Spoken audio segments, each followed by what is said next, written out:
तर विद्यार्थ्यांना स्पेशल आणि फ्रेशच्या सुपर क्लासमध्ये आपले सर्वांचेच मनापासून स्वागत आहे। सुपर क्लासमध्ये आज आपण अतिशय महत्त्वाचे कशासाठी ग्रामसेवक, आरोग्यसेवक तसेच आरोग्य सेविका या सर्व भरतीसाठी अतिशय महत्त्वाचे असणारे जीके क्वेश्चन्स पाहणार आहोत, कव्हर करणार आहोत। आणि त्या कारणास्तव या सुपर क्लासला सुरूपासून शेवटपर्यंत नक्कीच पाहायचं आहे। तसेच विद्यार्थ्यांनो, तुम्ही जर चॅनलवर नवीन आला असाल किंवा कोणत्याही कारणास्तव तुम्ही जर या चॅनलला सबस्क्राइब जर नसेल केलेले, लगेच करून घ्यायचं आहे। एकदम फ्री असते सबस्क्राइब करणं। काय होईल सबस्क्राइब केल्यानंतर, जेव्हा तुम्ही चॅनलला सबस्क्राइब कराल ना विद्यार्थ्यांनो, तेव्हा काय होईल, आपल्या या चॅनलवर पुढची सुपर क्लास जेव्हा कधी अपलोड होईल ना, त्याची नोटिफिकेशन अपलोड होतात तुमच्या स्मार्टफोनवर, मोबाईलवर मिळून जाईल। त्या कारणास्तव सुपर क्लासला चॅनलला सबस्क्राइब करायचं आपल्याला जरुरी आहे। तसेच एक सुपर क्लासला लाईक पण लगेच करून घ्या। आता सुपर क्लासला सुरुवात करूया। चला, सर्वात पहिला प्रश्न पाहूया। प्रश्न आपल्यासमोर काय आहे की छोटा नागपूर पठारावरील सर्वात उंच शिखर खालीलपैकी कोणते आहे ते विचारलेलं आहे। कशातील? छोटा नागपूर पठारातील सर्वात उंच। तर या ठिकाणी ऑप्शन क्रमांक 1 पारसनाथ हे शिखर छोटा नागपूर पठारातील सर्वात उंच शिखर असलेले आपल्या सर्वांना दिसून येते। पाहूया दुसरा प्रश्न। महाराष्ट्रातील सर्वात मोठा तालुका आपल्याला विचारलेला आहे। राज्यातील सर्वात मोठा तालुका आपल्याला सांगायचा आहे। ऑप्शनमध्ये कळमनुरी, साक्री, वसमत, अहमदनगर। तर ऑप्शन क्रमांक किती? 2। महाराष्ट्रातील सर्वात मोठा तालुका कोणता आहे? तर साक्री हा तालुका असलेला दिसून येतो। प्रश्न तिसरा। अरबी समुद्राच्या पश्चिमेकडील सखल भागाला काय म्हणतात? कोणत्या? अरबी समुद्राच्या पश्चिमेकडील सखल भागाला आपल्याला विचारलेले आहे की काय म्हणतात? तर या ठिकाणी वलाटी, वल्वी, खलाटी किंवा वरीलपैकी सर्व। तर ऑप्शन क्रमांक 3 खलाटी असे अरबी समुद्राच्या पश्चिमेकडील सखोल भागाला संबोधले जात असते।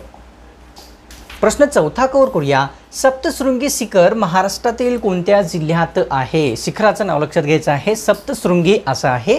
तर नागपूर, नाशिक, जालना किंवा पनवेल। तर ऑप्शन क्रमांक किती? 2। नाशिक या जिल्ह्यामध्ये सप्तशृंगी नावाचे जे शिखर आहे विद्यार्थ्यांनो, ते स्थित झालेले आपल्या सर्वांना पाहावयास मिळते। प्रश्न 5वा की चिंचोली थंड हवेचे ठिकाण महाराष्ट्रातील कोणत्या जिल्ह्यात येते? थंड हवेच्या नावाचं ठिकाण आहे चिंचोली हे। तर पुणे, बीड, ठाणे किंवा वर्धा। तर ऑप्शन क्रमांक किती विद्यार्थ्यांनो? 2 योग्य राहणार आहे। बीड या जिल्ह्यामध्ये कोणते? चिंचोली हे थंड हवेचे ठिकाण स्थित असलेले आपल्या सर्वांना पाहावयास मिळते। घेऊया पुढचा प्रश्न।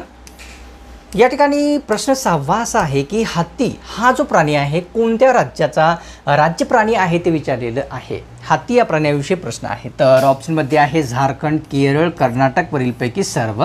तर हत्ती हा जो प्राणी आहे, ऑप्शन क्रमांक 4 कर्नाटक, केरळ तसेच झारखंड या सर्व राज्यांचा राज्य प्राणी असलेला विद्यार्थ्यांनो आपल्याला माहीत असावा की आहे। पाहूया पुढचा 7वा प्रश्न काय आहे ते। प्रश्न 7वा की छत्रपती शिवाजी महाराजांच्या अष्टमंडळामध्ये सेनापती कोण होते ते विचारलेलं आहे। कोणाच्या? आपल्या छत्रपती शिवाजी महाराजांच्या विचारलेलं आहे। तर हंबीरराव मोहिते, त्र्यंबक पिंगळे किंवा रामचंद्र मुजुमदार किंवा रामचंद्र डबीर। तर ऑप्शन क्रमांक 1 हंबीरराव मोहिते छत्रपती शिवाजी महाराजांच्या अष्टमंडळांमध्ये सेनापती असलेले एक व्यक्ती पाहावयास मिळतात। प्रश्न 8वा कव्हर करूया। घटक राज्यांच्या सीमा बदलण्याचा जो अधिकार आहे तो कोणाला आहे? घटक राज्यांच्या विचारलेला आहे। तर राज्य सरकार किंवा संसद, राष्ट्रपती किंवा केंद्र शासन। तर ऑप्शन क्रमांक किती? 2 योग्य आहे। भारतीय संसद यांच्याकडे घटक राज्यांच्या सीमा बदलण्याचा अधिकार हा देण्यात आलेला दिसून येतो। प्रश्न 10वा कव्हर करूया। या ठिकाणी भारतातून कोणतेही राज्य निघून जाणार नाही असे कशामध्ये सांगण्यात आलेले आहे? भारतातील जेवढेही राज्य आहेत त्यामधून कोणतेही राज्य निघून जाणार नाही असे कशात सांगितलेले आहे? तर ऑप्शन क्रमांक 1 उद्देश पत्रिकेमध्ये भारतातून कोणतेही राज्य निघून जाणार नाही असे सांगण्यात आलेले आहे। प्रश्न 11वा कव्हर करूया। जगात सर्वत्र दुःख आहे असे कोणी म्हटलेले होते? आता या ठिकाणी जगामध्ये सर्वत्र दुःख आहे असे कोणामार्फत सांगण्यात आलेले होते? ऑप्शनमध्ये गौतम बुद्ध, महावीर, गुरु नानक। तर ऑप्शन क्रमांक 1 भगवान गौतम बुद्धांनी जगामध्ये सर्वत्र दुःख आहे असे सांगितलेले होते। प्रश्न 12वा कव्हर करूया। महाड या ठिकाणी 14 तळ्याचा जो सत्याग्रह आहे तो कोणत्या वर्षी झालेला होता ते विचारलेलं आहे। महाड येथे 14 तळ्याचा सत्याग्रह विचारलेला आहे विद्यार्थ्यांनो। तर या ठिकाणी ऑप्शन क्रमांक किती योग्य राहणार आहे? 2 1927 या वर्षी महाड येथे 14 तळ्याचा सत्याग्रह डॉक्टर बाबासाहेब आंबेडकर यांनी केलेला दिसून येतो। प्रश्न या ठिकाणी 13वा की मॅकमोहन लाईन ही कोणत्या राज्याला लागून आहे? मॅकमोहन जी सीमारेषा आहे ती विचारलेली आहे की भारतातील कोणत्या राज्याला जुळलेली आहे? तर ऑप्शनमध्ये आहेत आंध्र प्रदेश, उत्तर प्रदेश, मध्य प्रदेश किंवा अरुणाचल प्रदेश। तर ऑप्शन क्रमांक 4 अरुणाचल प्रदेश या राज्याला मॅकमोहन ही लाईन जुळलेली आपल्या सर्वांना दिसून येते। प्रश्न 14वा की प्रकाश वर्ष हे खालीलपैकी कशाचे अंतर मोजण्याचे एकक आहे? कोणते विचारलेले आहे? तर प्रकाश वर्ष विचारलेले आहे। तर ऑप्शन क्रमांक 1 खगोलीय अंतर मोजण्याचे काय एकक आहे? तर प्रकाश वर्ष असलेले आपल्या सर्वांना दिसून येते। प्रश्न या ठिकाणी 15वा पृथ्वीच्या मध्यातून जाणाऱ्या काल्पनिक रेषेला काय म्हणतात ते विचारलेलं आहे। पृथ्वीच्या मध्यातून अक्षवृत्त, विषुवृत्त, कर्कवृत्त किंवा वरीलपैकी नाही। तर ऑप्शन क्रमांक 2 विषुवृत्त असे जे आहे पृथ्वीच्या मध्यातून जी काल्पनिक रेषा गेलेली आहे त्या रेषेचे संबोधले जात असते। प्रश्न 16वा या ठिकाणी भारतामध्ये देशबंधू या नावाने कोणास ओळखले जाते? कोणत्या नावाने? देशबंधू नावाने ओळखले जाणारे व्यक्ती। तर ऑप्शन क्रमांक 1 चित्रंजन दास यांना भारतामध्ये देशबंधू या नावाने ओळखतात। प्रश्न 17वा कव्हर करूया। राजाराम मोहन रॉय यांनी कोणते वृत्तपत्र सुरू केलेले होते ते आपल्याला सांगायचं आहे। वृत्तपत्रांचे नाव लक्षात घ्या, मूकनायक, केसरी, मराठा किंवा संवाद कौमुदी।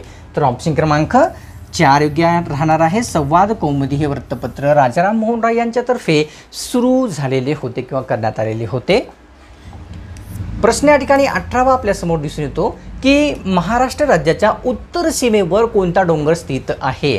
उत्तर सीमेवर विचारलेले आहे की कोणता डोंगर स्थित आहे ते।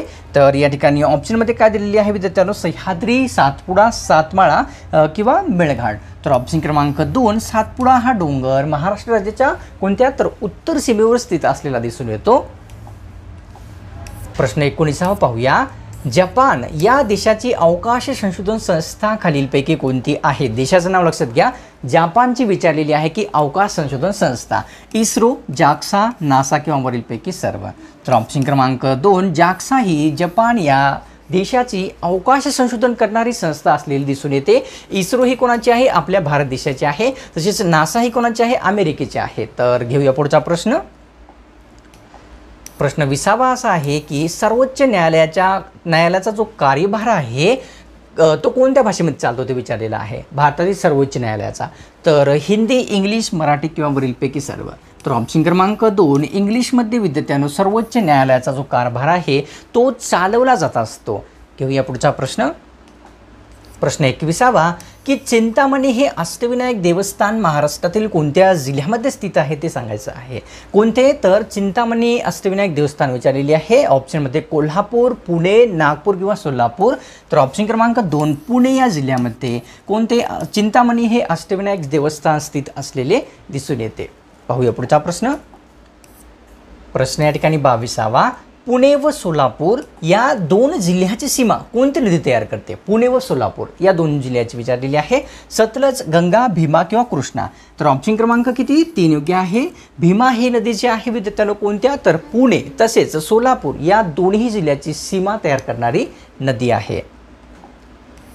प्रश्न 23वा की कोणत्या राज्यामध्ये फक्त 2च जिल्ह्यांचा समावेश आहे? असं कोणतं राज्य आहे ज्यामध्ये फक्त 2च जिल्ह्यांचा समावेश आहे? सिक्कीम, आसाम, गोवा किंवा मिझोरम। तर ऑप्शन क्रमांक 3 गोवा या राज्यामध्ये फक्त 2च जिल्हे स्थित आहेत। पाहूया पुढचा प्रश्न जो की आहे 24वा। पुणे आणि सातारा या दोन जिल्ह्यांची सीमा आता कोणती नदी तयार करते ते विचारलेले आहे। पूर्वी विचारलेलं होतं पुणे, सोलापूर किंवा कोल्हापूर। आता या ठिकाणी पुणे आणि सातारा विचारलेलं आहे। सतलज, नीरा, भीमा, कृष्णा। तर ऑप्शन क्रमांक 2 नीरा ही जी नदी आहे पुणे आणि सातारा या दोन जिल्ह्यांची सीमा निर्धारित करणारी नदी आहे। तर घेऊया पुढचा प्रश्न। महाराष्ट्रातील कोणत्या जिल्ह्यात सर्वात जास्त पाऊस पडतो? सर्वात जास्त पाऊस पडणारा जिल्हा आपल्याला विचारलेला आहे की कोणता आहे तो महाराष्ट्रातील? सिंधुदुर्ग, गोंदिया, नंदुरबार, जालना. तर ऑप्शन क्रमांक 1 सिंधुदुर्ग हा जो जिल्हा आहे या जिल्ह्यामध्ये इतर जिल्ह्यापेक्षा सर्वात जास्त पाऊस पडत असतो. प्रश्न या ठिकाणी 26वा की कितव्या घटना दुरुस्तीनुसार राज्यघटनेमध्ये मूलभूत कर्तव्यांचा समावेश झालेला आहे ते विचारलेलं आहे. मूलभूत कर्तव्याचा समावेश तर ऑप्शनमध्ये आहेत 44व्या, 45व्या, 42व्या, 55व्या. तर ऑप्शन क्रमांक किती 3 योग्य आहे. 42व्या घटना दुरुस्तीमध्ये राज्यघटनेमध्ये जे आहे मूलभूत कर्तव्यांचा समावेश झालेला आहे. प्रश्न 27वा नट सम्राट हे अतिशय प्रसिद्ध साहित्य कोणाचे आहे. आता हे साहित्य एवढे महत्त्वाचे आहे की बऱ्याच वेळेस TCS IBPS पॅटर्नने विचारलेला प्रश्न आहे. नट सम्राट हे गोविंदाग्रज, किर्लोस्कर, आचार्य अत्रे किंवा कुसुमाग्रज. तर ऑप्शन क्रमांक 4 कुसुमाग्रज यांचे कोणते. तर या ठिकाणी विद्यार्थ्यांनो नट सम्राट हे अतिशय प्रसिद्ध असलेले साहित्य दिसून येते. प्रश्न 28वा जयंत नारळीकर यांचे आत्मचरित्र खालीलपैकी कोणते आहे. व्यक्ती लक्षात घ्यायचे आहे तर जयंती नारळीकर यांच्याविषयी प्रश्न आहे. या ठिकाणी कऱ्हेचे पाणी, स्मरणगाथा, 4 नगरातील माझे विश्व. तर ऑप्शन क्रमांक 3 योग्य आहे. 4 नगरातील माझे विश्व हे जयंत नारळीकर यांचे आत्मचरित्र आहे. प्रश्न 29वा झाडांच्या पानामध्ये हरितद्रव्य तयार होण्यास काय आवश्यक असते. झाडांच्या पानामध्ये हरितद्रव्य तयार होण्यासाठी विचारलेली आहे की कशाची आवश्यकता असते. कार्बनची, सूर्यप्रकाशाची, नायट्रोजनची, ऑक्सिजनची. तर ऑप्शन क्रमांक 2 सूर्यप्रकाशाची अत्यंत गरज कशासाठी असते. तर झाडांच्या पानामध्ये हरितद्रव्य तयार होण्यासाठी असते. प्रश्न 30वा करूया. या ठिकाणी भटनागर हा जो पुरस्कार आहे तो कोणत्या क्षेत्रात दिला जातो ते विचारलेलं आहे. पुरस्काराचं नाव लक्षात घ्यायचं आहे जो की आहे विद्यार्थ्यांनो भटनागर पुरस्कार. विज्ञान, तंत्रज्ञान, वरील दोन्ही किंवा साहित्य. तर ऑप्शन क्रमांक 3 तंत्रज्ञान तसेच विज्ञान या दोन्ही क्षेत्रामध्ये कोणता तर भटनागर पुरस्कार हा दिला जात असतो. आता विद्यार्थ्यांनी सुपर क्लासला सोडण्यापूर्वी काय करायचं आहे लगेचच्या लगेच एक लाईक करून घ्यायचं आहे. कारण आतापर्यंत तुम्ही हा सुपर क्लास पाहिला म्हणजे तुम्ही चिकाटीचे विद्यार्थी आहात, भावी अधिकारी होऊ शकता. आणि तसेच तुम्ही जर या चॅनलवर नवीन आला असाल किंवा कोणत्याही कारणास्तव विद्यार्थ्यांनो आतापर्यंत या चॅनलला सबस्क्राईब जर नसेल केलेले एकदम फ्री असते. सबस्क्राईब लगेच करून घ्यायचं आहे. काय होईल सबस्क्राईब केल्याच्यानंतर जेव्हा कधी आपल्या चॅनलवर पुढची सुपर क्लास अपलोड होईल ना त्याचे नोटिफिकेशन अपलोड करता तुमच्या स्मार्टफोनवर मोबाईलवर प्राप्त होऊन जाईल, मिळून जाईल. त्या कारणास्तव सबस्क्राईब करणं, सुपर क्लासला एक लाईक करणं अत्यंत गरजेचे असते. तर मिळतो कोणा स्पेशल आणि फ्रेश सुपर क्लासमध्ये.